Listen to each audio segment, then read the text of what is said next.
Can't sleep? Tired of counting sheep? Let the magic of Harry Potter lull you into a peaceful slumber. Experience the entire story, from Hogwarts to the final battle, in a soothing voice that will send you straight to dreamland. Escape the stress of the day and immerse yourself in the world of Harry Potter. This calming narration will guide you through the adventures of the boy who lived, helping you relax and drift off to sleep peacefully. Close your eyes and let the enchanting tale of Harry Potter unfold. From the first whispers of magic to the final confrontation with Voldemort, you'll be transported to a world of wonder and excitement, all while falling into a deep, restful sleep. Welcome, dear listener, to a peaceful journey through the magical world we all know and love. Tonight, we're embarking on a gentle retelling of Harry Potter's story, one designed to calm your mind and ease you into restful sleep. Listening to familiar stories before bed can work wonders for our minds. The predictable rhythm of a beloved tale helps quiet racing thoughts, while the familiar characters and settings create a sense of comfort and security. As your mind follows Harry's journey, your body can begin to relax, letting go of the day's tensions and worries. So settle in comfortably, close your eyes and let your breathing slow. We're about to visit a world of magic, friendship, and wonder, but told in hushed, gentle tones that will carry you peacefully towards sleep.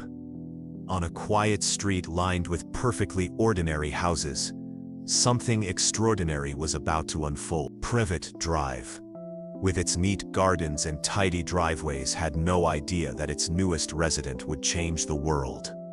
A baby arrived that November night, delivered not by stork or hospital, but by the gentle hands of a wise old wizard with twinkling eyes and a long silver beard. This baby bore a lightning bolt scar upon his forehead, a mark that told of bravery, love, and sacrifice. The child was Harry Potter, and though he was just a baby, he had already survived something that no one else ever had. His parents, James and Lily Potter, had loved him so deeply that their protection would follow him always, like an invisible shield woven from pure love. As Harry slept in his new home, unaware of his fame or his destiny, the wizarding world celebrated. The Dark Lord Voldemort had fallen, and peace seemed possible once more. But Harry knew none of this. He simply slept the peaceful sleep of a child surrounded by love's protection. Years passed like gentle waves on a shore, and Harry grew up believing he was ordinary. He lived with his aunt and uncle, the Dursleys, who had no love for magic or mystery. They hoped to keep Harry's true nature hidden, as if they could make magic disappear by simply ignoring it. But magic has a way of making itself known. On Harry's 11th birthday, as rain drummed softly against the windows of a hut on a rock in the sea, a giant of a man arrived with wonderful news. Hagrid, keeper of keys and grounds at Hogwarts, brought Harry the truth about his world. A world where magic was real, where wizards lived and learned and created wonders beyond imagination. "You're a wizard, Harry," Hagrid said. And with those words, Harry's life transformed like a butterfly emerging from its cocoon. The strange things that had happened around him, the glass that had vanished, the hair that grew overnight, the mysterious escapes from trouble, all of it finally made sense. As Harry learned about his parents' true fate and his own miraculous survival, he discovered he was famous throughout the wizarding world. But fame felt less important than the simple, wonderful truth. He belonged somewhere. He had a place in the world, and that place was magic. September 1st brought crisp autumn air and the adventure of a lifetime. At King's Cross Station, Harry learned to walk through walls, or at least through the barrier between platforms 9 and 10, emerging onto platform 9 to U, where the Hogwarts Express waited like a magnificent red dragon. The train journey to Hogwarts felt like a dream wrapped in steam and wonder. Harry met Ron Weasley, a boy with red hair and a generous heart, who became his first real friend. Together they shared chocolate frogs and pumpkin pasties, marveling at wizard photographs that moved and waved. They also encountered Hermione Granger, a girl with wild curly hair and a brilliant mind, who knew more about magic from books than some wizards learned in years. Though their first meeting was awkward, destiny was already weaving their lives together. As the train wound through the Scottish countryside, carrying them toward their new home, Harry felt something he'd never experienced before: excitement for the future. Every clickety-clack of the wheels on the track carried him further from his lonely past and closer to belonging. Hogwarts Castle appeared across the lake like something from a fairy tale, its towers and turrets reaching toward the star-filled sky. First-year students crossed the water in small boats, their faces glowing with wonder in the lantern light.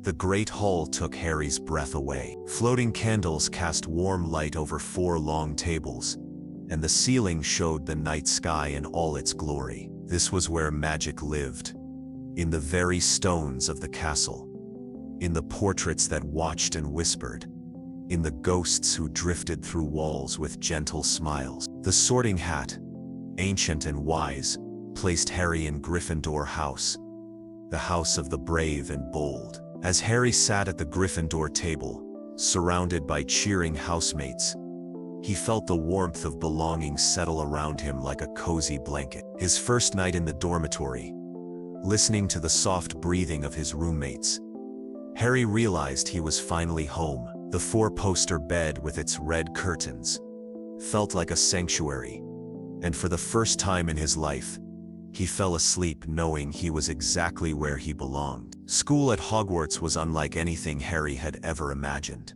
In Transfiguration, Professor McGonagall taught them to change matchsticks into needles. In Charms, Professor Flitwick showed them how to make feathers dance in the air. Even the portraits in the hallways served as teachers, offering advice and directions to lost students. Potions class proved more challenging, as Professor Snape seemed to harbor a particular dislike for Harry. But even Snape's stern glares couldn't diminish the wonder of brewing magical draughts that could heal wounds or change one's appearance. Harry discovered he had a natural talent for flying, something that filled him with pure joy. Mounted on a broomstick high above the castle grounds, he felt truly free for the first time in his life. The wind in his hair and the vast sky around him made everything else fade away. His friendship with Ron and Hermione deepened with each passing day. They studied together in the common room, explored the castle's many secrets, and gradually became the family Harry had never had. As autumn turned to winter, Harry and his friends stumbled upon a mystery that would change everything. Hidden within the castle was something called the Philosopher's Stone, an object of immense power that could grant immortality. Someone was trying to steal it. The 3 friends found themselves drawn into a web of puzzles and protection, each more challenging than the last. There were enchanted keys that flew like golden birds, a giant chess set where the pieces fought with real weapons, and riddles that required both wit and courage to solve. Through it all, Harry learned that sometimes the greatest magic isn't in spells or potions, but in the bonds between friends. Ron's strategic mind, Hermione's vast knowledge, and Harry's brave heart combined to overcome obstacles that would have stopped any one of them alone. The climax came not with thunderclaps or lightning, but with a quiet revelation in a room filled with mirrors. Harry discovered that the enemy he'd been fearing, the one trying to steal the stone, was not who he'd expected. Professor Quirrell, who had seemed so nervous and harmless, revealed himself as the true threat.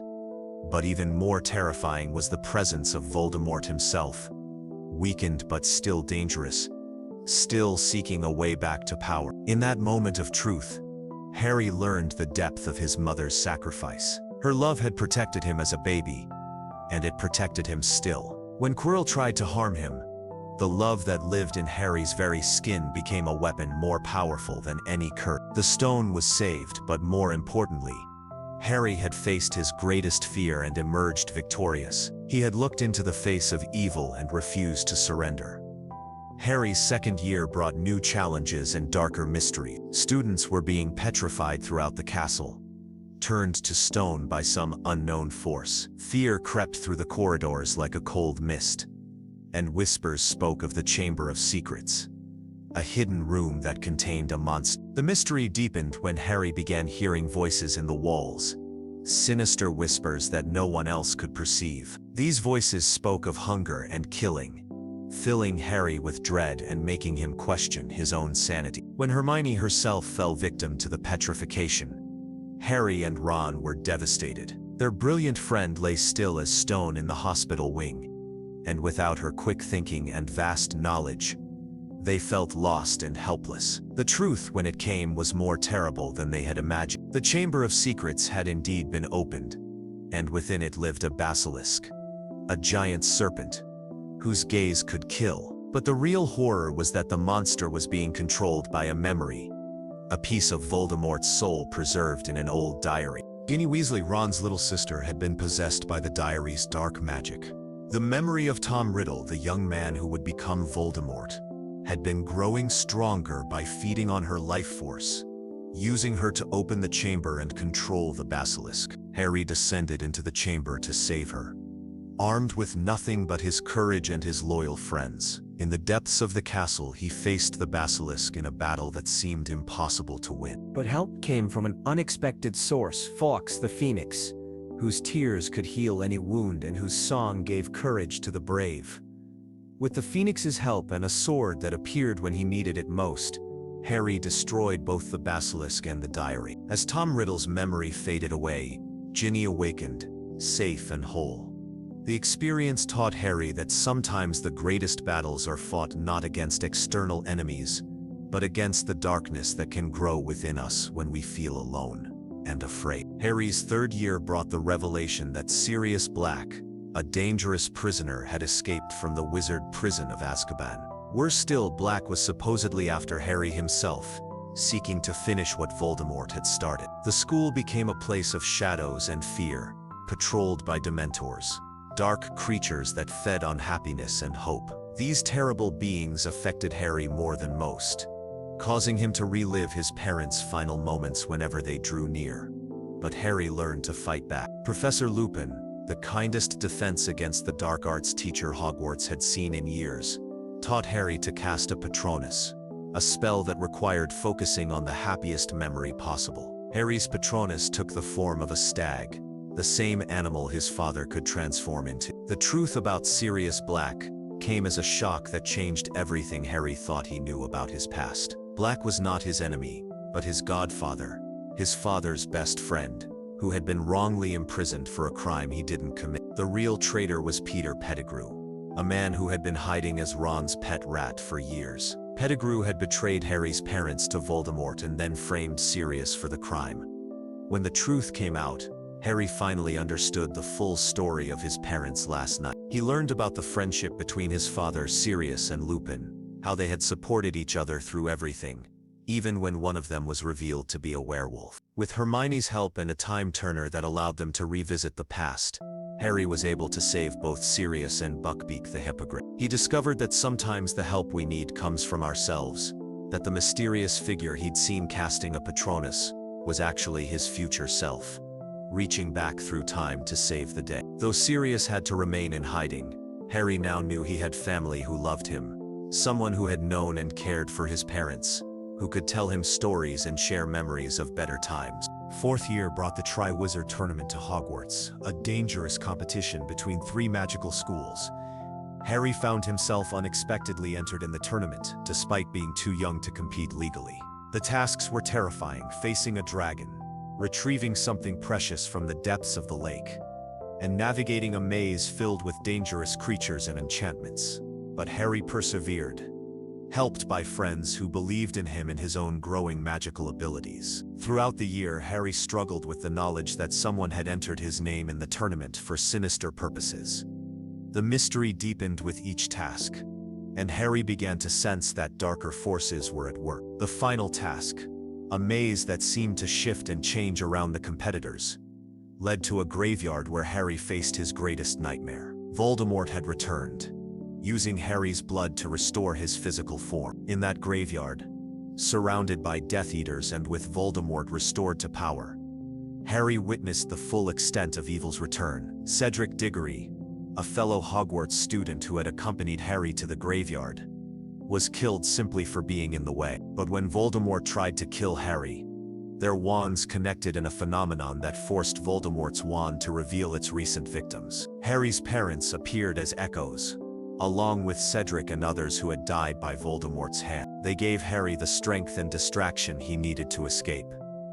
Harry's return to Hogwarts with Cedric's body marked the end of innocence. The wizarding world could no longer pretend that Voldemort was gone. The war had begun again, and Harry found himself at the center of it all. Harry's 5th year was marked by denial and politics. The Ministry of Magic refused to believe that Voldemort had returned, instead painting Harry as a liar and Dumbledore as a fool. This willful blindness put everyone in danger. At Hogwarts, the Ministry installed Dolores Umbridge as a teacher, a woman who believed that theory was more important than practice, and that students should never learn to defend themselves. Her cruel methods and oppressive rules turned the school into a place of fear and resentment. Harry, along with his friends, formed a secret group called Dumbledore's Army, where they learned real defensive magic in hidden rooms. Teaching his fellow students gave Harry a sense of purpose and helped him realize that he was stronger than he'd ever imagined. But the year also brought terrible visions,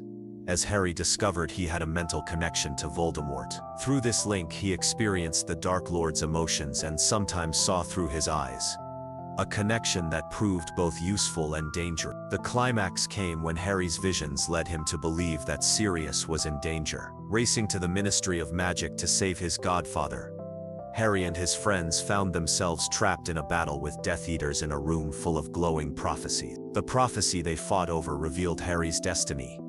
Neither he nor Voldemort could survive while the other lived. One of them would have to die for the other to truly live. In the battle that followed, members of the Order of the Phoenix arrived to help, but not before Sirius was killed by his own cousin, Bellatrix Lestrange. Harry's grief and rage nearly consumed him, but Dumbledore's arrival saved both the day and Harry's soul. The loss of Sirius taught Harry that love comes with the risk of loss, but that the alternative, living without love, was far worse. Even in his grief, Harry knew that Sirius would want him to continue fighting for what was right. Harry's 6th year brought a different kind of education.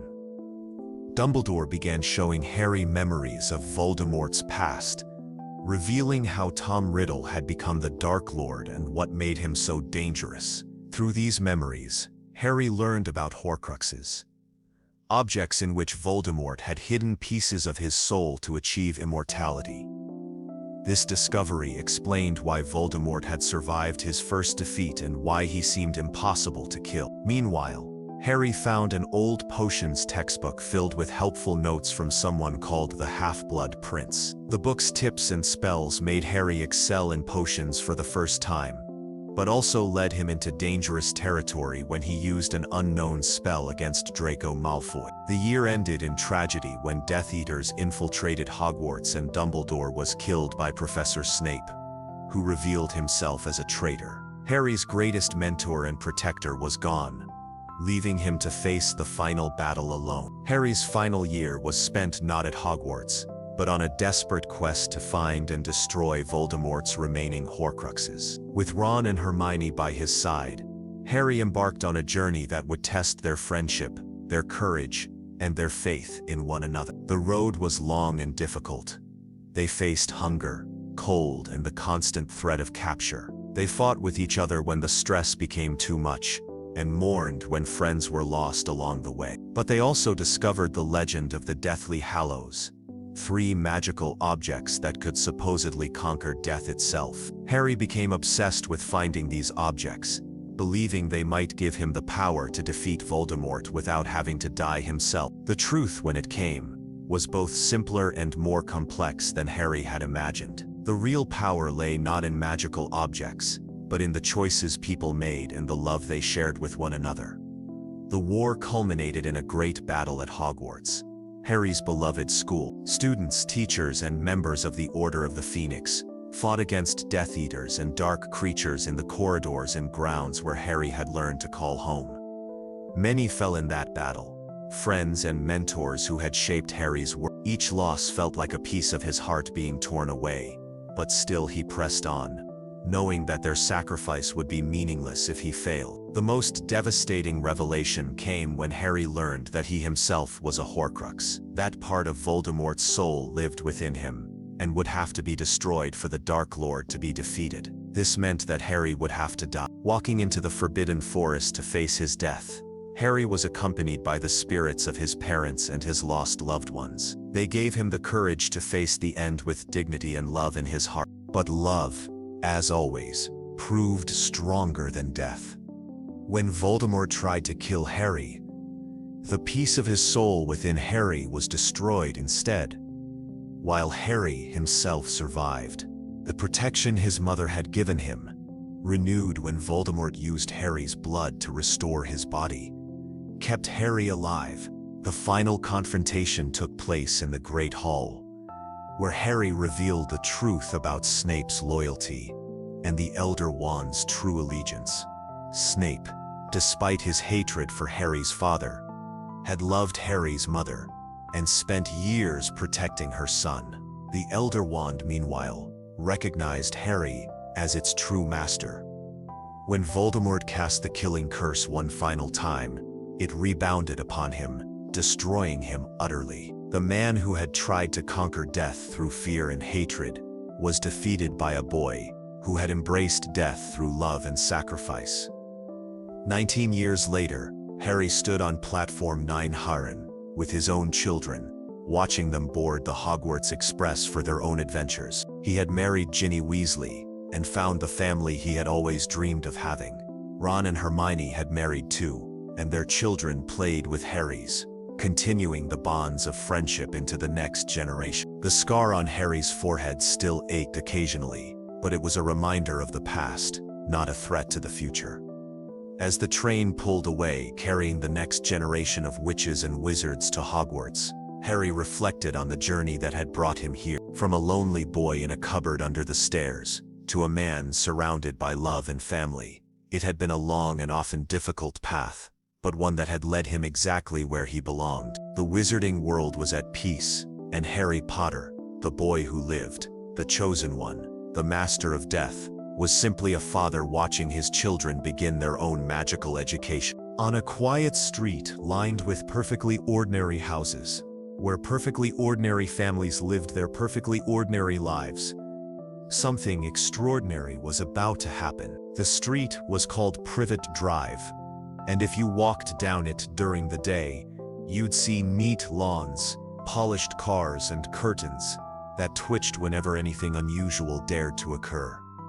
But this particular night was different. The street lamps flickered strangely, casting dancing shadows that seemed almost alive. The very air hummed with an energy that made cats pause mid-step and dogs whimper softly in their sleep. In one of these houses, behind a door painted the most ordinary shade of blue, lived a baby who was anything but ordinary. His name was Harry, and though he didn't know it yet, he was famous throughout a world he had never seen. Harry had been born on a summer evening when the air was thick with the scent of blooming flowers and possibility. His parents, James and Lily, had loved him with the fierce, protective love that only parents can understand. James had his father's messy black hair that stuck up at impossible angles, no matter how much anyone tried to smooth it down. From his mother, he inherited bright green eyes that sparkled with intelligence and curiosity, even as a babe. But tonight, as Harry slept peacefully in his crib, unaware of the world beyond his nursery walls, that world was changing forever. James and Lily had known this day might come. They had fought bravely against dark forces that threatened everything good and light in their magical world. They had stood together, wands raised, hearts united, protecting not just their son but the future itself. The darkness that came for them that night was ancient and terrible, driven by a wizard who had forgotten what it meant to love, to hope, to see beauty in the world. He had chosen to pursue power above all else, and in doing so had lost his very humanity. When he arrived at their home, James and Lily knew what they had to do. Love, they understood, was the most powerful magic of all. It was love that made James stand fearlessly at the bottom of the stairs, buying precious moments for his wife and child. It was love that made Lily shield her baby with her own body, whispering words of protection that would echo through the ages. And it was love that saved Harry that night. The dark wizard's curse, meant to destroy, instead rebounded upon its caster. Love had created a protection so strong, so pure, that evil could not touch the child it guarded. In that moment, baby Harry became something unprecedented in the magical world, the only person to survive the killing curse. But with this miracle came great loss. James and Lily's love had saved their son, but they could not save themselves. As dawn broke over Privet Drive, Harry was alone in the world, marked only by a lightning bolt-shaped scar on his forehead, a reminder of the night love conquered death. The people who lived at number 4, Privet Drive, were the Dursleys, and they prided themselves on being completely normal. Vernon Dursley was a large man who sold drills and believed that anything unusual was probably dangerous. His wife, Petunia, had a long neck that she used for peering over garden fences to spy on the neighbors, and she spent most of her time making sure their house was cleaner than anyone else's on the street. Their son, Dudley, was their pride and joy, a round, spoiled boy who had never been told no in his entire life. The Dursleys had a secret, though, and it wasn't the kind of secret that made them interesting. It was the kind of secret that made them frightened and angry. Petunia's sister, Lily, had been a witch. Not the kind with a pointed hat and a broomstick, but a real witch who could make flowers bloom with a whisper and mend broken things with a wave of her hand. When Harry came to live with them, the Dursleys decided that the best way to deal with magic was to pretend it didn't exist. They told Harry that his parents had died in a car crash, a lie that felt safer than the truth. They gave him the smallest bedroom in the house, which was actually a cupboard under the stairs, and they tried their very best to make him as ordinary as possible. But magic, as anyone who has ever experienced it knows, is not something that can be locked away in a cupboard. As Harry grew from a baby into a small boy, strange things happened around him. When Dudley and his friends chased him at school, Harry once found himself standing on the roof of the kitchen, with no memory of how he'd gotten there. When Aunt Petunia tried to force an ugly brown sweater over his head, it somehow shrunk to the size of a doll's outfit. When he was particularly upset, glass would crack, lights would flicker, and flowers in the garden would bloom out of season. The Dursleys noticed these things, of course, and each incident made them more determined to squash any trace of unusualness out of Harry. They fed him less than Dudley, made him do all the chores, and told him constantly that he was lucky they'd taken him in at all. But Harry had something that Dursleys could never take away from him, even though they tried. He had his parents' love, woven into his very being like a warm blanket that no amount of coldness could penetrate. He had his mother's eyes, which saw beauty even in the darkest places, and his father's heart, which remained brave even when everything seemed hopeless. At night, when the house was quiet and he lay in his small bed in the cupboard under the stairs, Harry would sometimes dream of flying. In these dreams, he soared high above Privet Drive, above the ordinary world, towards something wonderful that was waiting for him just beyond the horizon. He didn't know it yet, but those dreams were memories calling to him across time. Memories of a world where magic was real, where love was the strongest force of all, and where a boy with a lightning bolt scar was destined for greatness. On a particularly stormy evening, when the rain drummed against the windows of Privet Drive and the wind howled like a living thing, everything changed for Harry Potter. It was his 11th birthday, though the Dursleys had, as usual, forgotten completely. They were too busy fussing over Dudley, who had eaten too much cake at a friend's party and was now complaining loudly about everything from the weather to the color of the wallpaper. Harry sat in his cupboard, listening to the storm and trying to imagine what it would be like to have a birthday party or presents or even just one person who remembered that he existed. The rain seemed to be speaking to him in a language he almost understood, telling him stories of faraway places where magic lived openly and freely. Then, at the stroke of midnight, something extraordinary happened.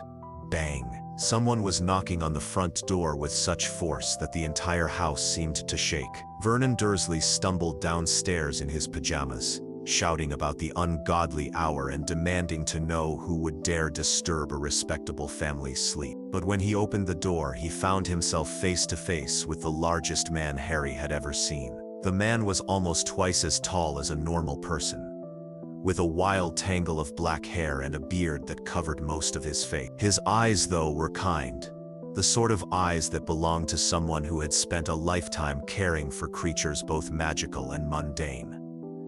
"You're Harry Potter," the giant man said, looking straight past the trembling Vernon to where Harry stood at the bottom of the stair. "Blimey, you're exactly what I expected. Got your father's hair and your mother's eyes." Harry felt something stir in his chest, a feeling he'd never experienced before but somehow recognized. It was the feeling of being seen, really seen, for the first time in his life. "I'm Hagrid," the man continued, stepping into the house despite Vernon's spluttering protests. "Keeper of keys and grounds at Hogwarts School of Witchcraft and Wizardry. I've come to take you home, Harry, to your real home." The words hung in the air like magic themselves. Hagrid reached into his enormous coat and pulled out a slightly squashed but delicious-looking birthday cake. Written on it in green icing were the words, "Happy Birthday, Harry." "You mean," Harry whispered, hardly daring to believe it, "you mean I'm really a wizard?" Hagrid's face broke into the warmest smile Harry had ever seen. "A wizard? Of course you're a wizard, Harry, and a famous one at that. Why, there isn't a child in our world who doesn't know your name." As the storm raged outside, Hagrid sat down at the Dursleys' kitchen table and began to tell Harry the truth. He spoke of Hogwarts, a magnificent castle where young witches and wizards learn to harness their magical abilities. He described moving staircases, talking portraits, and ghosts who were actually quite friendly once you got to know them.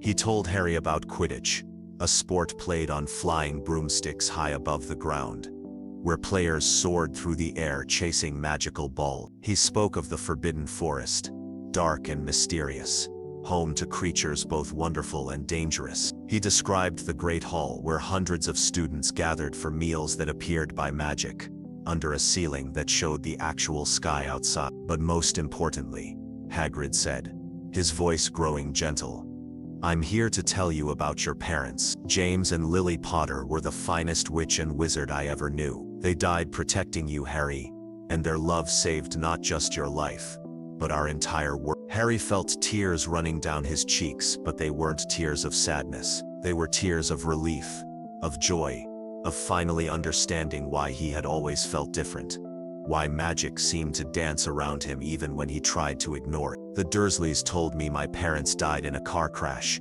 Harry said. Hagrid's face darkened with anger. "Car crash? A car crash killed James and Lily Potter? That's an outrage. They died heroes, Harry. Heroes fighting against the darkest wizard our world has ever known." As the storm began to calm outside, Hagrid explained about Voldemort, the wizard who had chosen darkness over light, power over love. He told Harry how his parents had fought bravely, how they had died to protect their son, and how their sacrifice had somehow destroyed the most feared wizard in history. "That's why you're famous, Harry," Hagrid said softly. "You're the boy who lived. You survived when no one else ever had. And that mark on your forehead? That's where Voldemort's curse hit you and rebounded. It's a sign of your mother's love, protecting you always." Harry touched his scar, feeling it tingle slightly under his finger. For the first time in his life, he understood that it wasn't something to be ashamed of, but rather a symbol of the most powerful magic in the world, the magic of love. "Will you take me there?" Harry asked.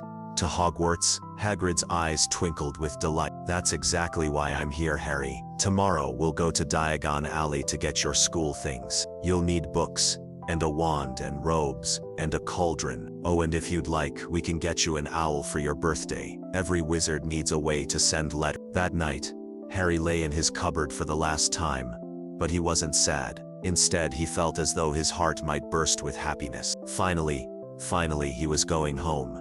not to a place but to a world where he belonged, where magic was real, and where love was the greatest power of all.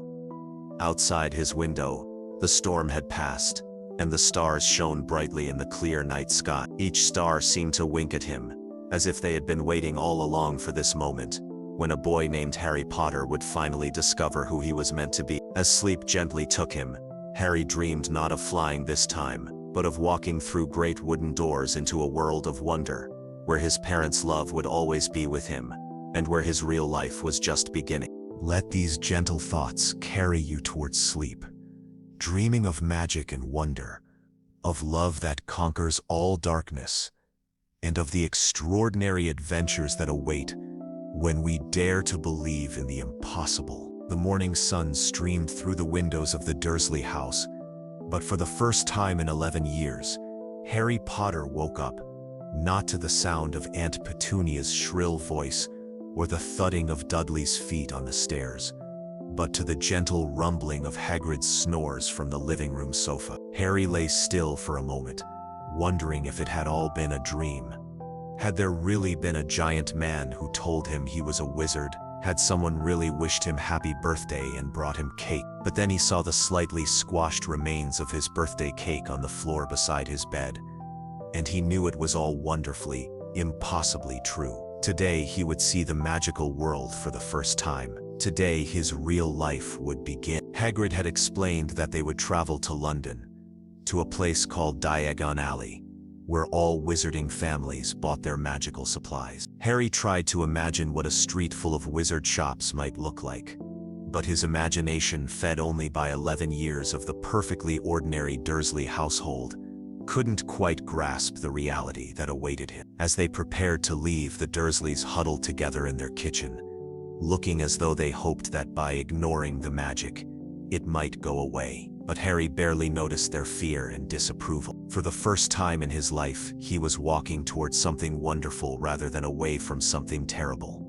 The journey to London felt like traveling between worlds. As the train carried them from Little Whinging toward the heart of the city, Harry watched the familiar landscape of his childhood disappear behind them. With each mile he felt lighter, as though invisible chains were falling away from his shoulder. Hagrid told him stories as they traveled, about Hogwarts professors who could transform into animals, about magical creatures that lived in the depths of Scottish lochs, about the house elves who worked in the castle kitchens and took pride in creating the most delicious meals imaginable. Everyone starts somewhere, Hagrid said kindly, noticing Harry's nervous excitement. Even the greatest wizards were once 11 years old, walking into Diagon Alley for the first time, wondering if they really belonged in the magical world. When they reached London, Hagrid led Harry through the bustling streets to what appeared to be a small, shabby pub called the Leaky Cauldron. To the non-magical people hurrying past,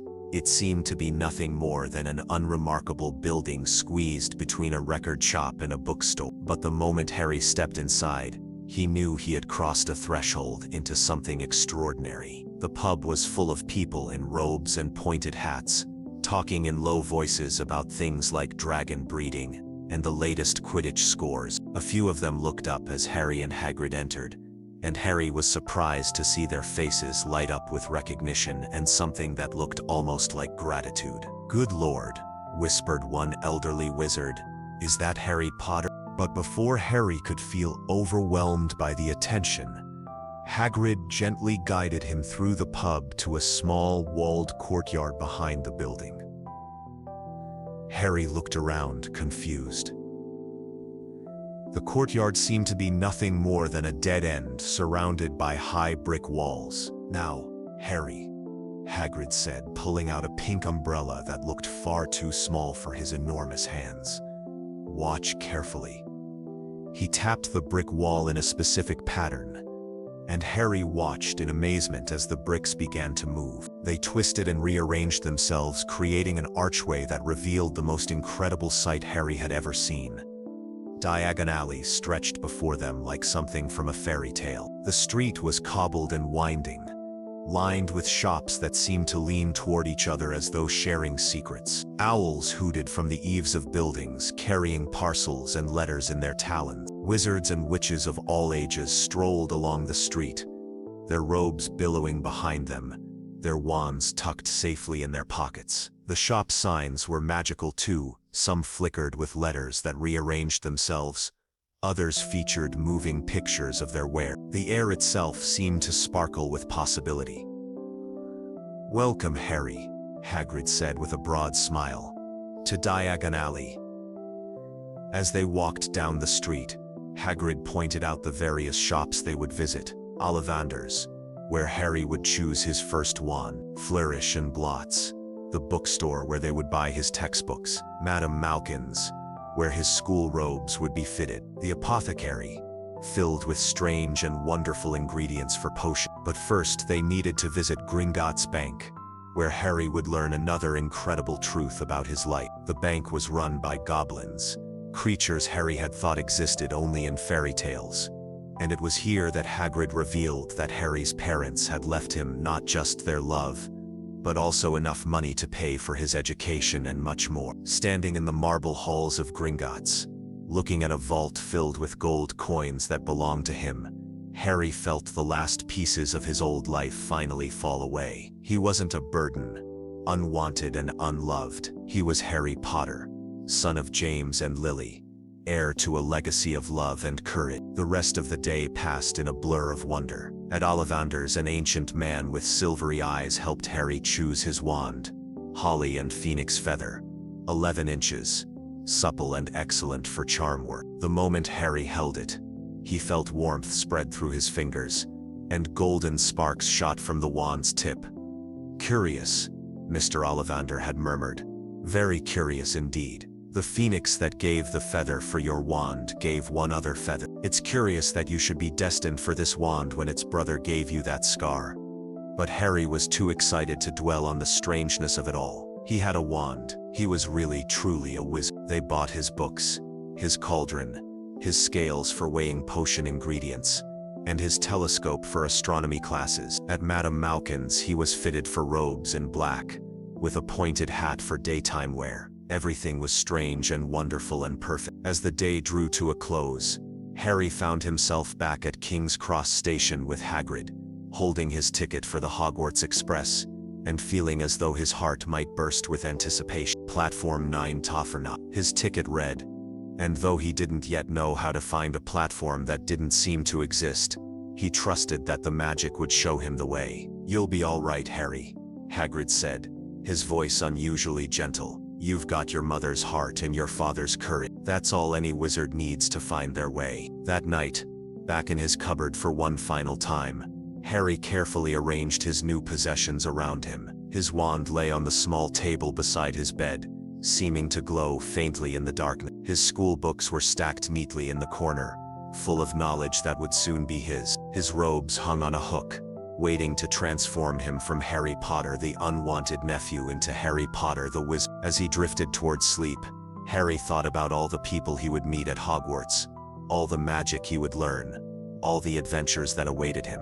But most of all, he thought about his parents, and how their love had made all of this possible. In just a few short hours he had discovered that love was indeed the most powerful magic of all. It had saved his life as a baby, guided him through 11 years of loneliness, and led him finally to where he belonged. In a quiet village nestled between rolling hills and whispering woods, there lived a young person named Alex, who had always felt different. While other children played ordinary games, Alex would catch fireflies that seemed to dance in patterns only they could understand, or find four-leaf clovers in impossible abundance. Books would sometimes flip their own pages when Alex was reading, and cats would follow them home from school with mysterious regularity.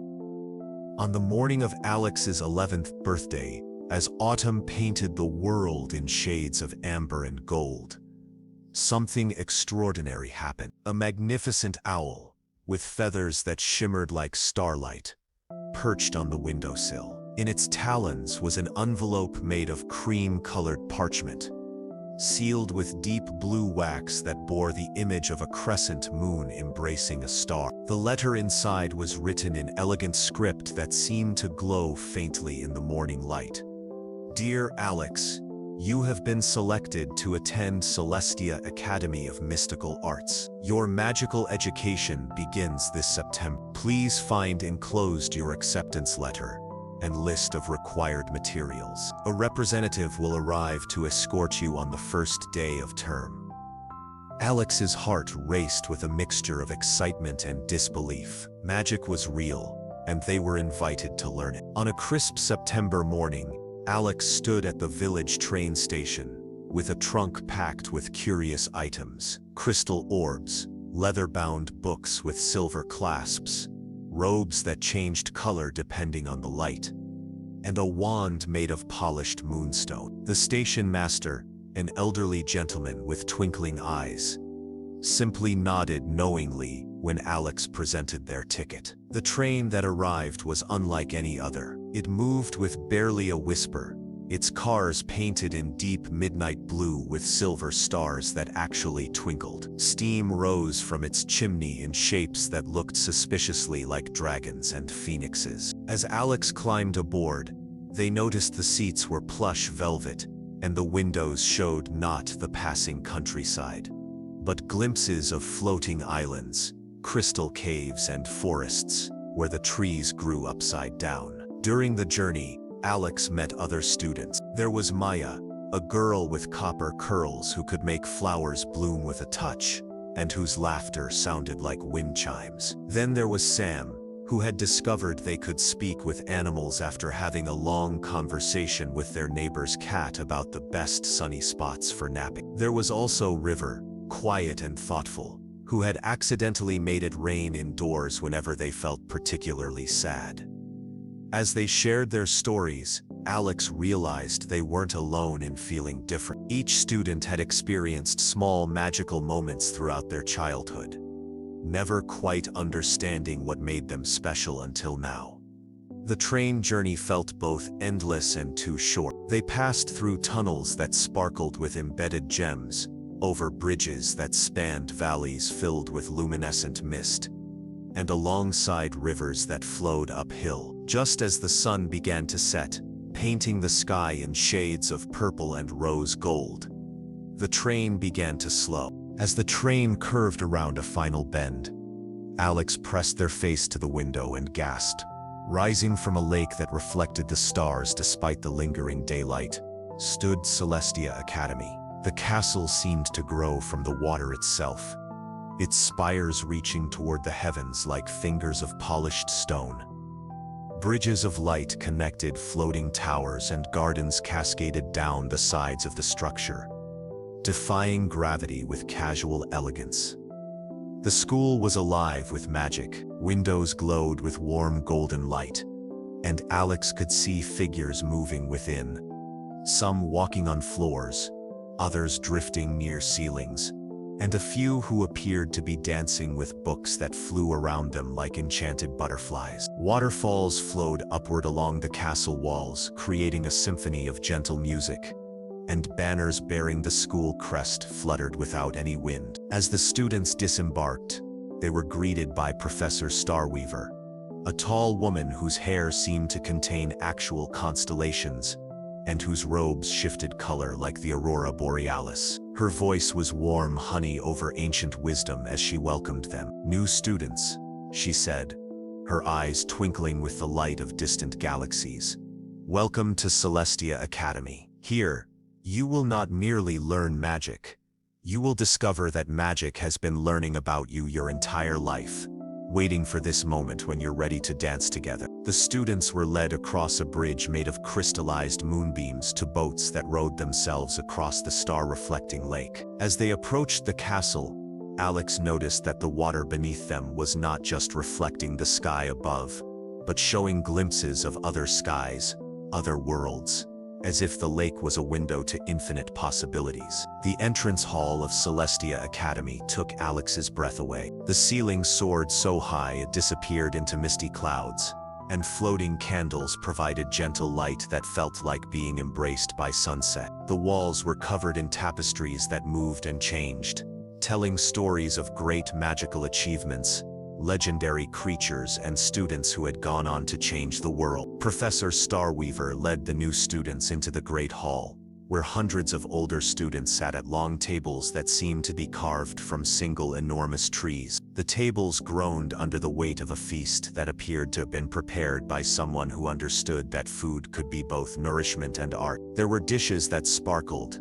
soups that changed flavor with each spoonful, and bread that was still warm despite being shaped like tiny castles and dragons. But what captured Alex's attention most was the ceremony that was about to begin. At the front of the hall stood 4 pedestals, each holding a different magical artifact. Professor Starweaver explained that each student would be sorted into one of 4 houses, not based on arbitrary choice, but on where their natural magical affinity lay. The House of Elements, she announced, gesturing to a pedestal holding a sphere that contained swirling earth, air, fire, and water, for those whose magic flows through the natural world around them. The House of Dreams, for those who find their power in imagination, creativity, and the realm of sleep and visions. This house's artifact was a prism that cast rainbows that moved independently of light. The House of Knowledge, she continued, indicating a pedestal with a book whose pages turned themselves, revealing different languages and symbols, for those whose magic comes through learning, understanding, and the pursuit of wisdom. And finally, the House of Hearts, for those whose greatest magic lies in connection, empathy, and the bonds between all living things. Their artifact was a crystal that pulsed with gentle light, like a heartbeat made visible. One by one, the new students approached the artifact. Maya's hand was drawn to the element sphere, which began to glow with warm, earth-brown light. Sam found themselves standing before the Crystal of Hearts, which pulsed in rhythm with their breathing. River gravitated toward the Book of Knowledge, which flipped open to a page that seemed written in their own handwriting, though they had never seen the words before. When Alex's turn came, they walked slowly toward the pedestals, feeling a strange pull in multiple directions. But as they drew near, the prism of dreams began to cast dancing rainbows that seemed to whisper of adventures yet to come, of stories waiting to be lived, and of the magic that lives in the space between sleeping and waking. As Alex touched the prism, it filled with soft shifting light, and they felt a sense of coming home to a place they had never been before. The House of Dreams dormitory was unlike anything Alex could have imagined. Located in one of the floating towers, the common room had walls that were actually windows looking out into different dreamscapes. One window showed a forest where the trees grew books instead of leaves. Another revealed a city built on clouds, and a third displayed an ocean where mermaids rode dolphins, made of starlight. Alex's roommate was a cheerful student named Phoenix, who had arrived the year before and whose special gift was the ability to paint dreams onto canvas. Phoenix's side of the room was decorated with paintings that moved and changed throughout the day, showing different scenes from the dreams they had captured.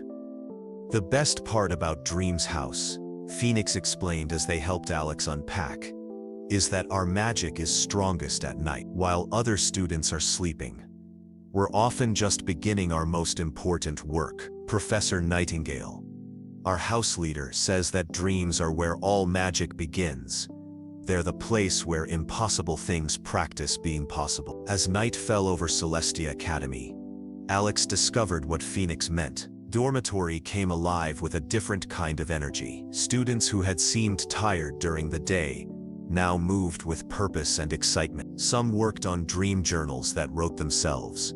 Others practiced meditation that allowed them to enter shared dream spaces, and a few worked with dream catchers that actually caught specific types of dreams and stored them in crystal vials. Alex's first night at the academy was filled with the most vivid dreams they had ever experienced. They dreamed of flying through libraries where books had wings, of conversations with wise old dragons who spoke in riddles, and of discovering hidden rooms in the castle that existed only during certain phases of the moon. When they woke, Alex found a small notebook on their bedside table that hadn't been there before. The first page contained a note in elegant handwriting. "Dreams remembered are dreams that want to be real. Write them down, and watch what happens. Professor Nightingale. Alex's first weeks at Celestia Academy were filled with discoveries that made each day feel like unwrapping a gift. Their classes were unlike anything they could have imagined from their previous education. In elemental harmony taught by Professor Thornfield in a greenhouse that existed in perpetual spring, students learned to work with the natural world. Alex discovered they had a particular affinity for working with mist and fog, able to shape it into animals and figures that would follow simple command. Maya excelled at coaxing flowers to bloom in patterns that told stories, while other students learned to call rain for thirsty plants, or convince stones to arrange themselves into helpful formations. Mystical mathematics, surprisingly, became one of Alex's favorite classes. Professor Cosmos, whose beard contained tiny, slowly moving planets, taught that numbers were alive and had personalities. 7 is ambitious and likes to be noticed, he would say, while 3 is playful and enjoys joke. Once you understand their nature, calculations become conversations rather than problems.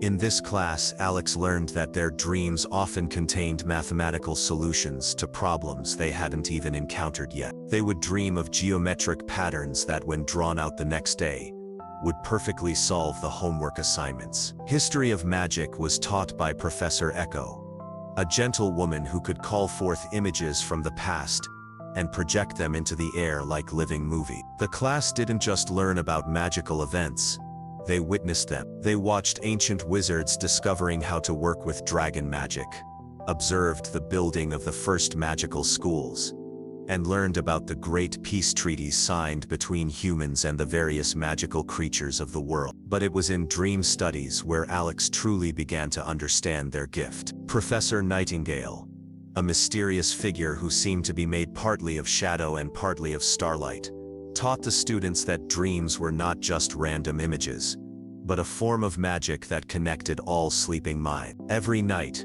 Professor Nightingale explained in their soft, hypnotic voice, "You travel to a realm where the usual rules don't apply. In dreams you can fly, breathe underwater, speak with animals, and visit places that exist only in imagination. But for those with the gift, dreams become more than personal experiences. They become ways to help others, to solve problems, and to bring healing to the world." Alex learned to navigate shared dream spaces, where they could meet with other dreamers and work together on projects that benefited both the sleeping and waking world. They discovered they could enter the dreams of people who were troubled by nightmares and help transform those dark visions into peaceful ones. As the weeks passed, Alex formed deep friendships with their fellow students. Maya, despite being in the House of Elements, often joined Alex for late-night dream work. She had discovered that she could grow plants that only bloomed in dreams, creating gardens that existed in the space between sleeping and waking.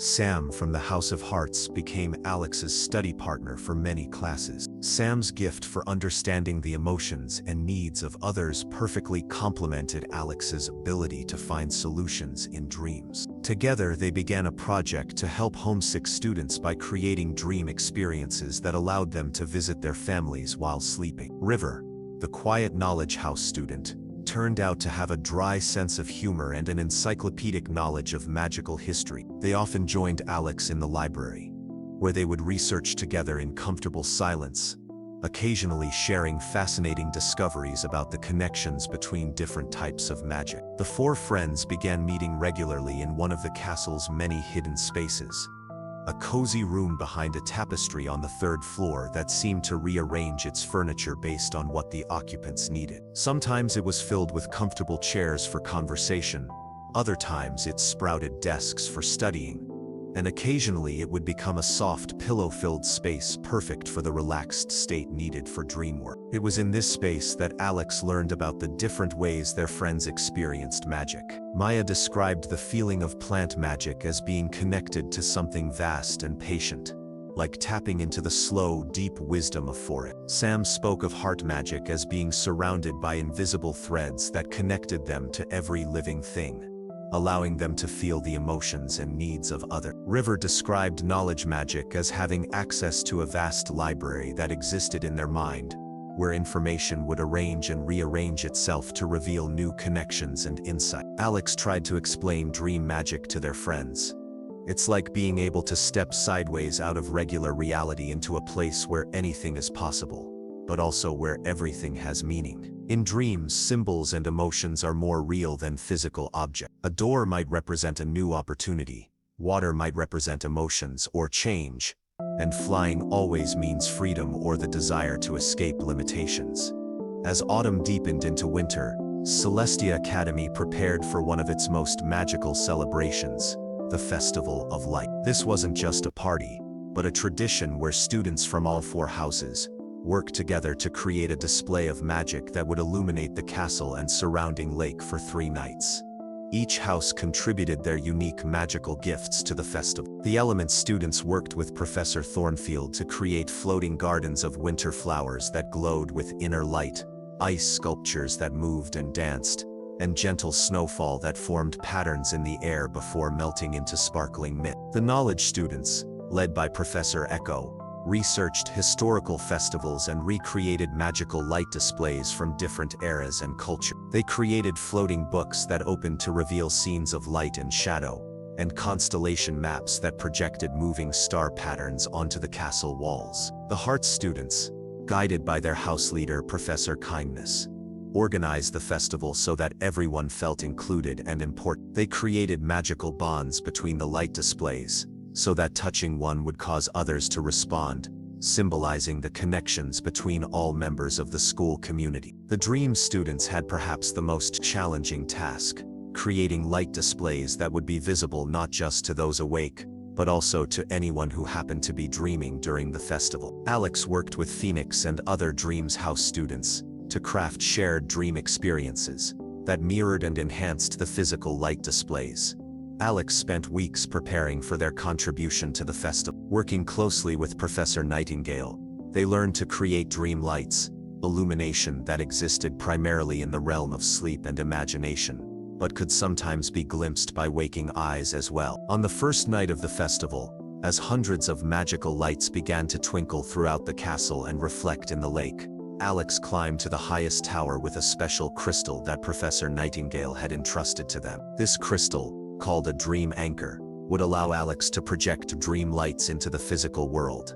As Alex held the crystal and entered a meditative state between sleeping and waking, they began to see the lights that existed in dreams, shifting colors that responded to emotions and intentions, patterns that told stories without words, and gentle glows that brought comfort and peace to anyone who saw them. Slowly, carefully, Alex began to project these dream lights out through the crystal. They appeared as subtle auroras dancing between the more obvious magical displays, as gentle glows that seemed to emanate from within the stone of the castle itself, and as reflections in the lake that showed not just the lights above, but also the lights that lived in the dreams of everyone who looked into the water. The effect was breathtaking. Students and teachers throughout the castle began to notice that the festival lights seemed more beautiful, more meaningful, and more personally touching than ever before. People found themselves thinking of loved ones, feeling grateful for their friendships, and experiencing a deep sense of peace and belonging. Not everything at Celestia Academy was easy for Alex. Learning to control dream magic proved more challenging than they had expected. Unlike other forms of magic that had clear rules and predictable results, dream magic was fluid, emotional, and sometimes unpredictable. During one particularly difficult week, Alex's emotions began affecting their dream work in problematic ways. Feeling homesick and overwhelmed by their studies, Alex's dreams became chaotic and started spilling over into the dreams of other students. Phoenix woke up one morning having dreamed they were lost in a maze made of homework assignments, and several other students reported dreams where they were taking tests in subjects that didn't exist. Professor Nightingale called Alex to their office, a circular room at the top of the tallest tower where the walls were covered in slowly shifting paintings of different dreamscapes. The professor's desk appeared to be made of crystallized mist, and behind them a window looked out not onto the school grounds, but into what appeared to be a vast library existing in eternal twilight. Dream magic, Professor Nightingale explained gently, is perhaps the most personal of all magical arts. It reflects not just your intentions, but your true emotional state. You cannot separate your inner life from your magical practice the way students in other houses sometimes can. Alex felt embarrassed and worried they might not be suited for dream magic after all. But Professor Nightingale continued, "This is not a weakness, dear student.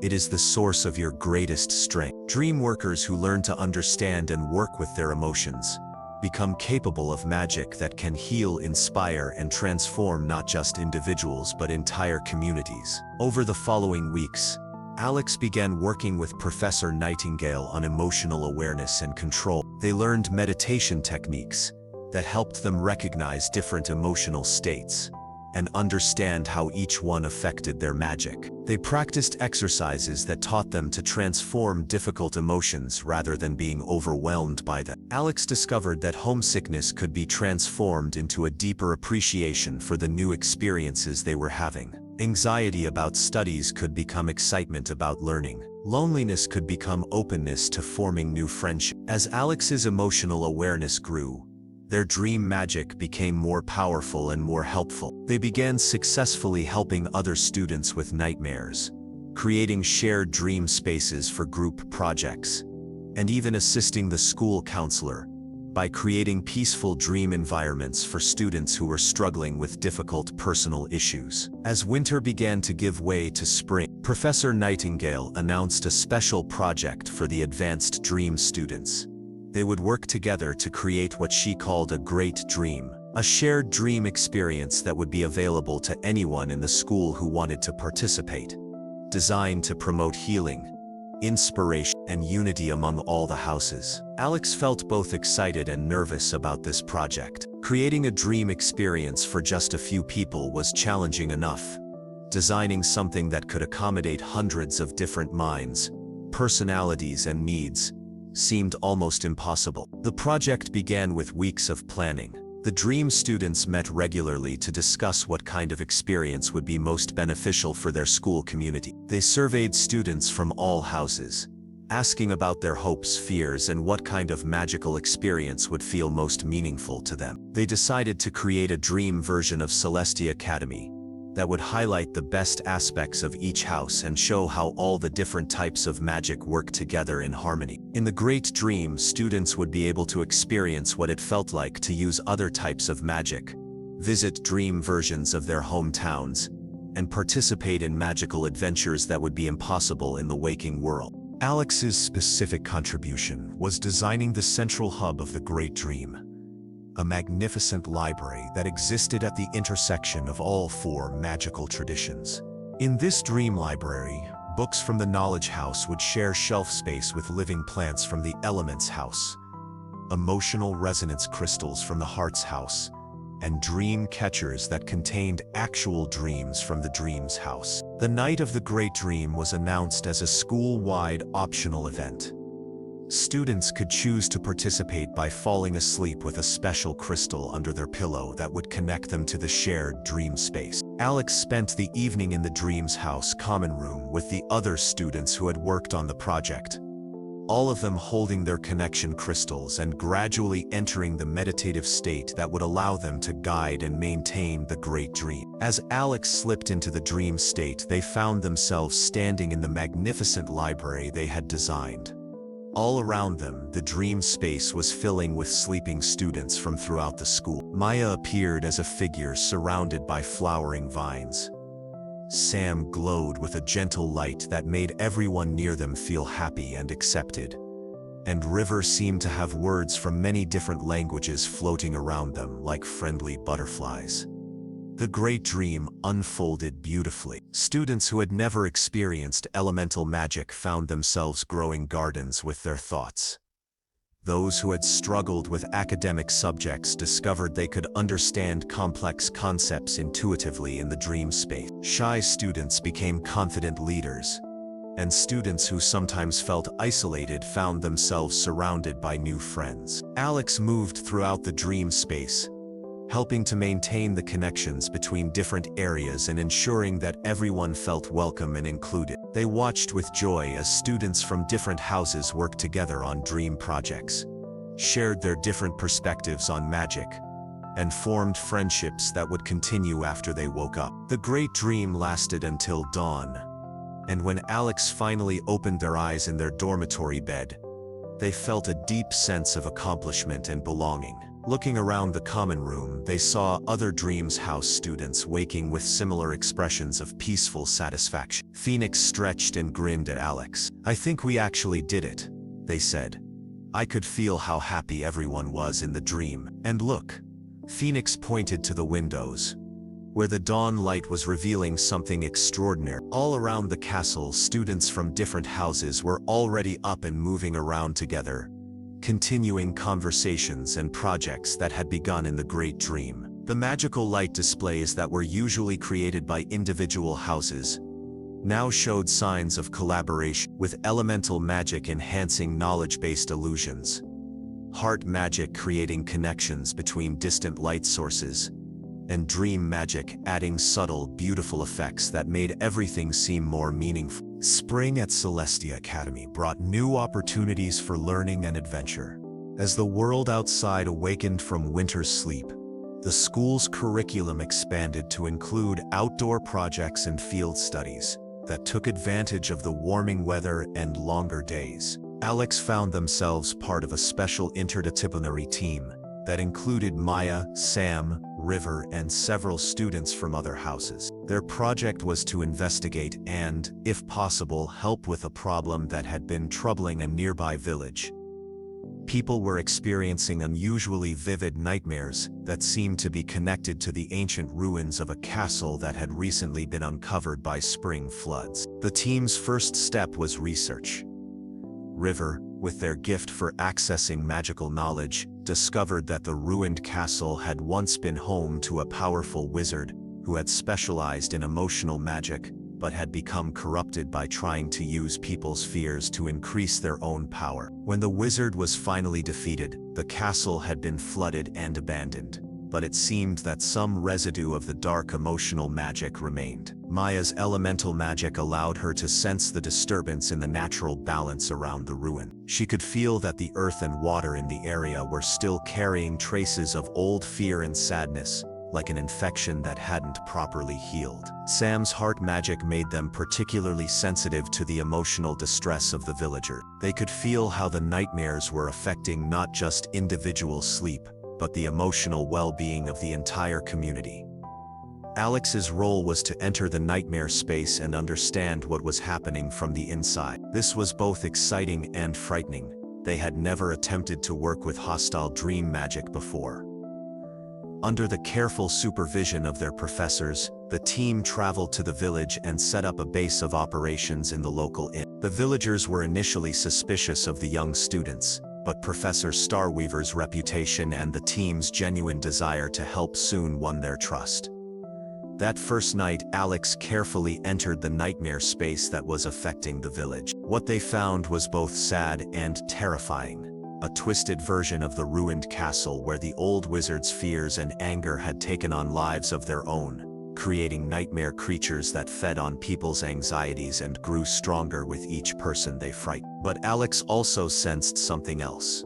Underneath the nightmare, there were older, deeper dreams, memories of when the castle had been a place of learning and joy, before the wizard had turned to dark magic.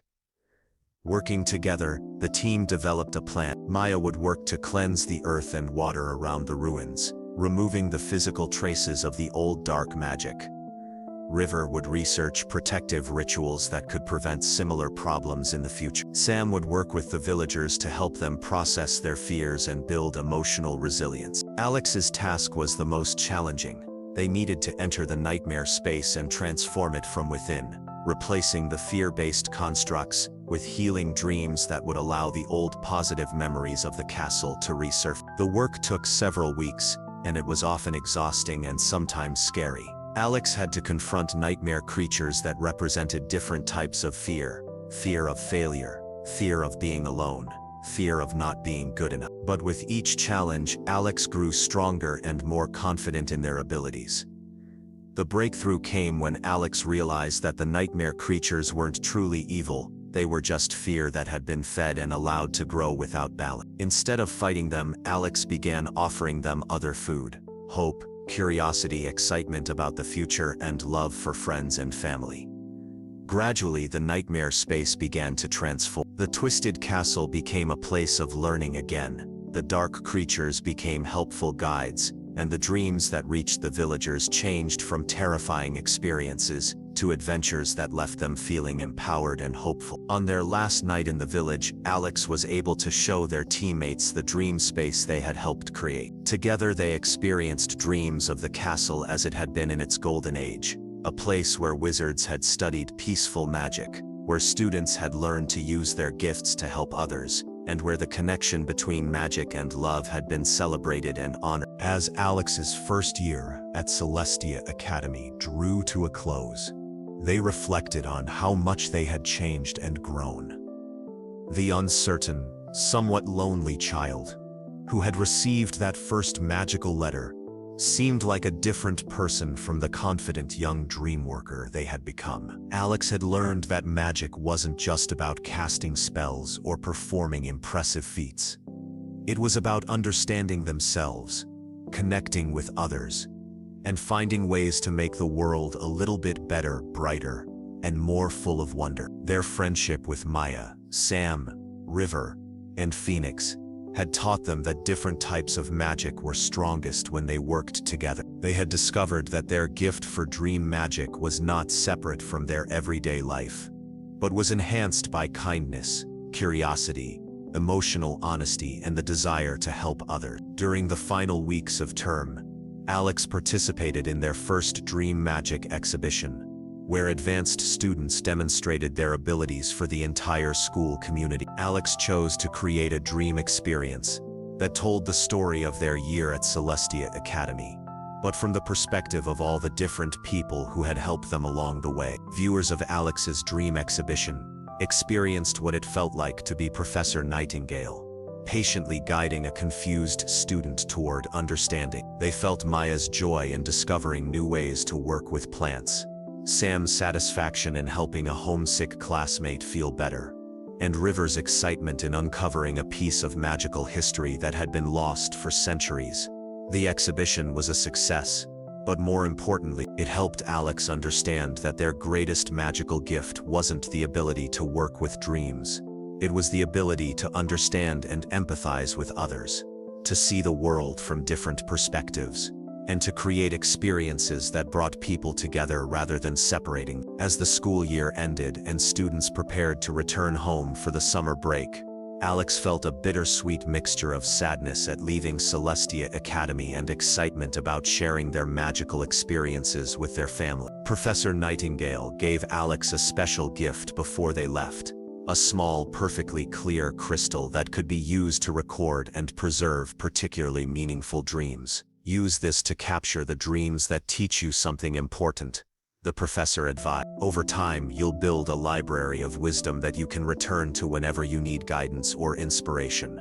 Alex also received letters from the villagers they had helped during their spring project, thanking them and letting them know that the nightmares had not returned. The village children had even begun experiencing what they called adventure dreams, that left them excited to wake up and explore their world. As Alex sat in their childhood bedroom on their first night home, they held the dream recording crystal and thought about everything that had happened. Their room looked the same, but Alex saw it with new eyes. The books on the shelves seemed to whisper of stories yet to be written. The window looked out onto a world full of hidden magic, and even the familiar quilt on the bed seemed to contain patterns that hinted at the interconnectedness of all things. That night, Alex dreamed of Celestia Academy as it would look when they returned in the fall. They saw new students arriving with the same mixture of excitement and nervousness they had felt. They imagined the advanced classes they would take, and they dreamed of the magical projects they would work on with their friends. But most important, Alex dreamed of the person they were becoming, someone who could bridge the world of dreams and the waking world, Someone who could help others find peace in sleep and courage upon waking. Someone who understood that the most powerful magic of all was the magic of caring for others and working together to create wonder. As the dream filled the crystal with soft, shifting light, Alex smiled and settled deeper into sleep, knowing that tomorrow would bring new adventures, new learning, and new opportunities to make the world a more magical place. The crystal pulsed gently on the nightstand, holding within it not just Alex's dream, but a promise that magic exists wherever people choose to see wonder, create beauty, support each other, and believe in the possibility that impossible things might just be possible after all. And in the quiet hours before dawn, as Alex slept peacefully in their childhood bed, the dream crystal continued to glow, a small lighthouse beacon, connecting the magical world of Celestia Academy to an ordinary bedroom, proving that magic lives, not in distant castles, but in the moment when we choose to believe that our dreams might come true, and then work to make them real. In a quiet village where ordinary days stretched like gentle rivers, there lived a young person who had always felt different. They lived in a small house with relatives who preferred predictable routines and dismissed anything that seemed unusual or extraordinary. But sometimes, when the evening light filtered through the windows just so, strange things would happen around them. Flowers would bloom out of season, lost objects would find their way home, and birds would sing melodies that seemed to speak directly to their heart. On their 11th birthday, everything changed. A letter arrived, written on paper that shimmered like moonlight on water. It was an invitation to a school unlike any other, a place where young people learned to understand and work with the magic that flowed through the world like invisible rivers of light. The journey to this school was magical in itself. They traveled through landscapes that shifted and changed, past forests where the trees whispered ancient secrets and over bridges that spanned clouds instead of water. When they finally arrived, they found themselves before a castle that seemed to grow from the very mountains themselves, its towers reaching towards stars that twinkled like welcoming friends. The castle was vast and warm, filled with moving staircases that rearranged themselves like a gentle puzzle, and portraits whose subjects would wave and offer kind words to passing students. The dining hall was a place of wonder, where candles floated overhead like captured stars and tables groaned under the weight of feasts that appeared and disappeared with the soft whisper of unseen magic. It was here that our young traveler met two companions who would become more precious than any treasure. One was brilliant and kind, with a mind like a library filled with endless knowledge and a heart that burned with the desire to help others. The other was loyal and brave, sometimes uncertain but always willing to stand by friends when it mattered most. Together, the three formed a bond that grew stronger with each passing day, like a tree whose roots intertwined deep beneath the earth. They were sorted into houses, families within the larger family of the school, and found themselves surrounded by older students who welcomed them with the warmth of sibling. Their house was known for courage and friendship, and the common room became a sanctuary where stories were shared by firelight and dreams were woven into the very air. As the seasons turned and the young friends grew more comfortable in their magical home, they encountered their first great challenge. Deep within the castle lay a chamber that had been sealed for generations, a place where an ancient creature dwelt in the darkness below. Students began falling into deep, mysterious sleeps, and fear crept through the corridors like morning mist.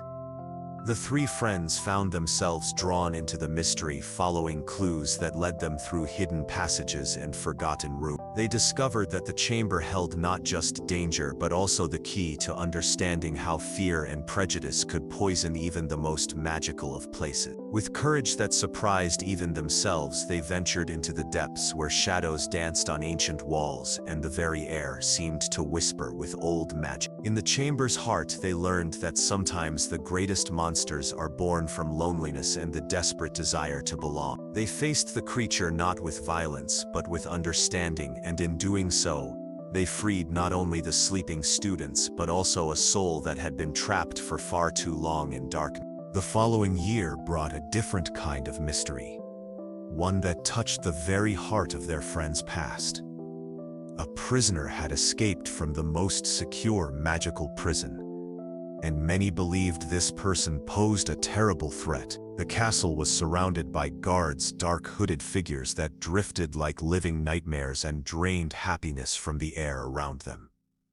But as the friends delved deeper into the mystery, they discovered that truth is often more complex than it first appeared. The escaped prisoner was not a villain but a guardian, someone who had been wrongly accused and had suffered years of imprisonment for a crime they did not commit. The real betrayer was someone who had hidden in plain sight, wearing the mask of friendship while harboring darkness in their heart. Through courage and determination, the friends helped reveal the truth. They learned that family is not always defined by blood, and that sometimes the people who care for us most are those who choose to love us despite having no obligation to do so. They also discovered that forgiveness is a kind of magic all its own, capable of healing wounds that seemed too deep to mend. In their 4th year, the castle became the stage for an ancient competition, a tournament where young magic wielders from different schools would compete in challenges that tested not just their magical abilities but their courage, wisdom, and heart. Though they were too young to officially enter,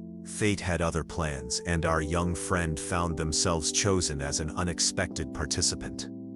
The challenges were both wondrous and terrifying. They had to retrieve a golden treasure from a sleeping dragon whose scales shimmered like captured sunlight, and whose breath could melt stone. They dove into a lake that was home to peaceful water dwellers who challenged participants to show compassion rather than conquest. They navigated a maze that shifted and changed, where the true challenge was not losing oneself in the confusion of constantly changing paths. But the greatest challenge came at the tournament's end, when what should have been a moment of triumph became a The tournament had been manipulated by dark forces, and our young friend found themselves face to face with an ancient evil that had been thought destroyed years before. In that moment of terror, they learned that courage is not the absence of fear, but the decision to act in spite of it. As the years passed, the shadows grew longer and the challenges more complex. The ancient evil that had once been defeated was indeed returning, gathering followers who believed that magical ability made them superior to those without it. The peaceful world of the school began to feel the pressure of outside forces that sought to divide people based on their heritage and abilities. Our young friends found themselves growing up faster than they had ever imagined. They formed secret groups where they taught other students to defend themselves, meeting in hidden rooms where the very walls seemed to support their cause. They learned that standing up for what is right often means standing against what is easy, and that sometimes the most important battles are fought not with spectacular magic but with small acts of kindness and defiance. They witnessed the power of propaganda and fear to turn people against each other, and they saw how quickly a place of learning could become a place of control. But they also saw the resilience of the human spirit, and how hope could flourish even in the darkest times when people chose to support each other rather than surrender to despair. The darkness that had been growing finally erupted into open conflict. The school, once a safe haven, became a fortress under siege. Teachers and students alike had to choose sides, and our young friends found themselves at the center of a struggle that would determine the future of their world. They embarked on a desperate quest to find objects that held pieces of the ancient evil soul, things that had been hidden in places of both beauty and terror. Each discovery brought them closer to understanding how deeply fear and hatred could corrupt even the most powerful magic, and how love and sacrifice were the only forces strong enough to counter such darkness. The quest tested their friendship in ways they had never imagined. They faced betrayal from unexpected sources and found support in unlikely places. They learned that growing up sometimes means making choices that break your heart, and that the people who love you will understand even when you have to walk away to protect them. The final confrontation came not as a single great battle, but as a series of moments where individuals had to choose between safety and sacrifice, between self-preservation and protection of others. The castle itself became a battleground, but it was also a sanctuary where acts of heroism both great and small created a tapestry of hope, Our young friend faced the ancient evil knowing that victory might require the ultimate sacrifice. But in that moment of greatest darkness, they discovered that they were not alone. That all the love and friendship they had given and received over the years had created a protection more powerful than any magical shield. The battle was won not through superior force but through the simple truth that love multiplies when it is shared, while hatred diminishes when it is faced with compassion. The ancient evil, which had existed only through division and fear, could not survive in the face of unity and sacrifice. In the quiet that followed as the sun rose over the castle that had been both battlefield and sanctuary, our friends found themselves changed by their journey. They had learned that growing up means taking responsibility not just for your own choices but for the kind of world you help create. The castle was rebuilt, more beautiful than before, with new traditions that honored both the courage of those who had fought and the wisdom of those who had chosen reconciliation over revenge. Students returned to learn not just magic, but the deeper lessons of empathy, justice, and the power of community. Our young friends, no longer quite so young, went forward into the world carrying with them the knowledge that magic is not just about the power to change things, but about the wisdom to know what should be changed, and the compassion to understand what should be preserved. They had learned that the greatest adventures are not always the ones that take you to distant lands, but the ones that help you discover who you truly are and who you want to become. And they had discovered that the real magic in life comes from the connections we make with others, the love we share, and the courage we find to keep growing, even when growth is difficult. As you drift towards sleep, remember that every ending is also a beginning. The young friends in our story went on to live lives filled with both ordinary joys and extraordinary adventures.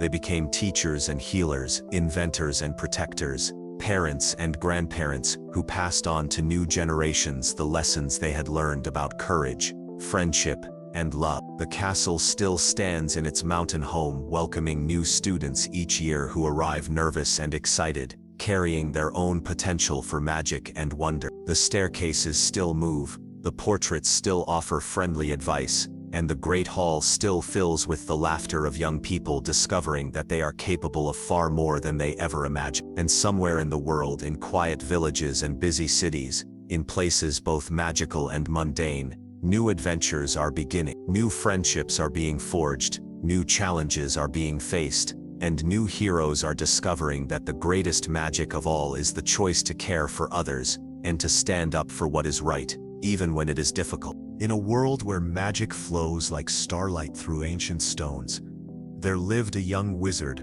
whose journey had taken him from the innocence of childhood to the wisdom of one who had faced the deepest shadows. This is not just his story, but the story of all who choose light over darkness, love over fear. The castle stood tall against the morning sky, its towers reaching toward clouds that seemed to hold the very breath of centuries. Within its walls, generations of young wizards had learned that true magic comes not from wands or spells, but from the connections we forge with one another. Our young hero had learned this lesson through years of trials. He had discovered that the boy who lived in the cupboard under the stairs was capable of extraordinary things, not because of any special power in his blood, but because he had learned to love deeply and trust completely. The great hall echoed with whispers of ancient magic, where countless students had shared meals, laughter, and the quiet moments that bind souls together. Here, friendships were forged that would last lifetimes.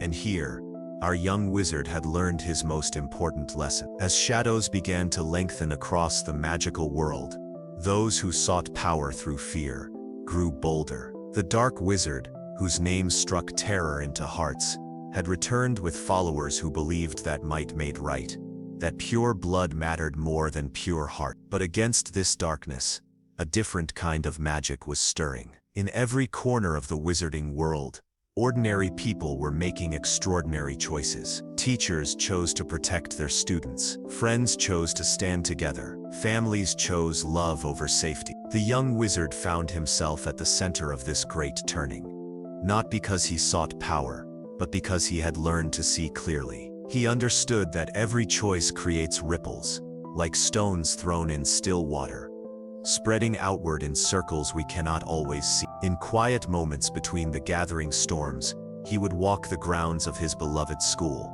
remembering the first time he had seen magic performed, the wonder in his eyes, the way his heart had recognized home. These memories became his strength, anchor points in a world growing increasingly uncertain. The ancient trees whispered secrets to those who knew how to listen. The lake reflected not just the sky, but the dreams of all who gazed into its depth. Every stone of the castle held stories of courage, of young people who had faced their fears and emerged stronger.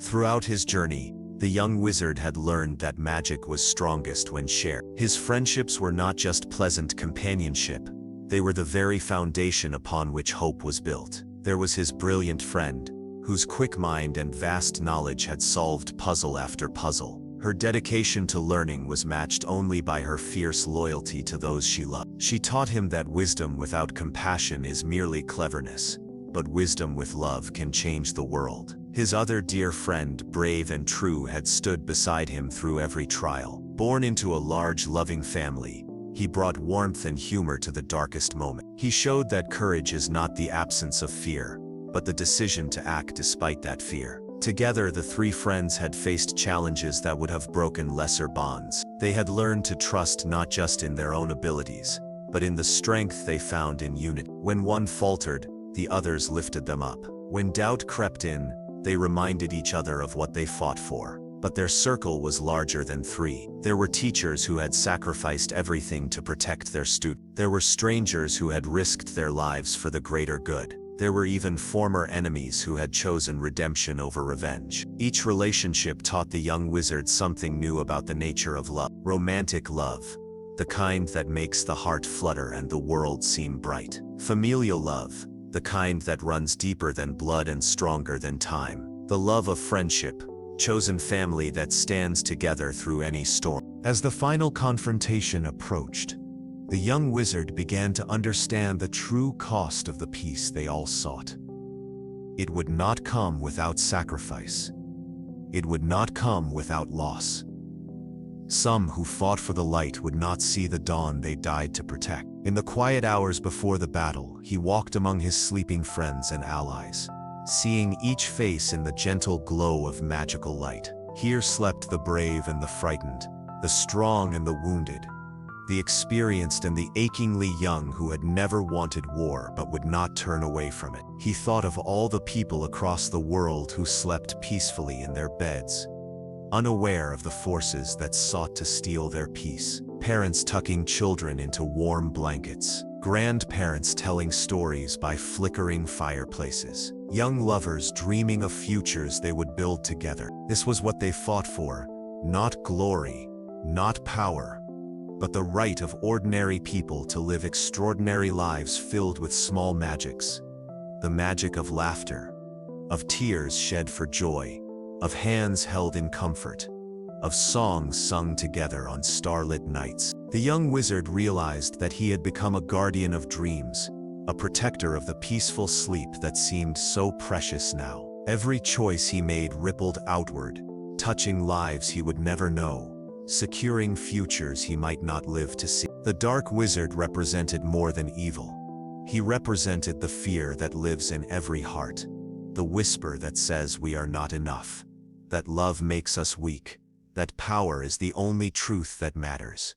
But our young hero had learned a different truth. He had seen power without love destroy everything it touched. He had watched fear turn neighbor against neighbor, friend against friend. He had witnessed the emptiness that comes from choosing might over mercy. The confrontation, when it came, was not just between two wizards, but between two ways of seeing the world. One side believed that some lives mattered more than others, that strength meant dominance, that fear was the most reliable tool of control. The other side knew that every life held infinite worth, that true strength came from lifting others up, that love, though it made you vulnerable, was the only force that could truly heal the wounds in the world. The battle raged not just with spells and curses, but with the clash of these fundamental beliefs. Every choice made by every person present was a vote for the kind of world they wanted to live in. When the young wizard faced his greatest test, he did so not with hatred for his enemy, but with profound sadness for what that enemy had chosen to become. Even in that moment of ultimate confrontation, he held on to the hope that redemption was possible, that even the darkest heart might yet choose light.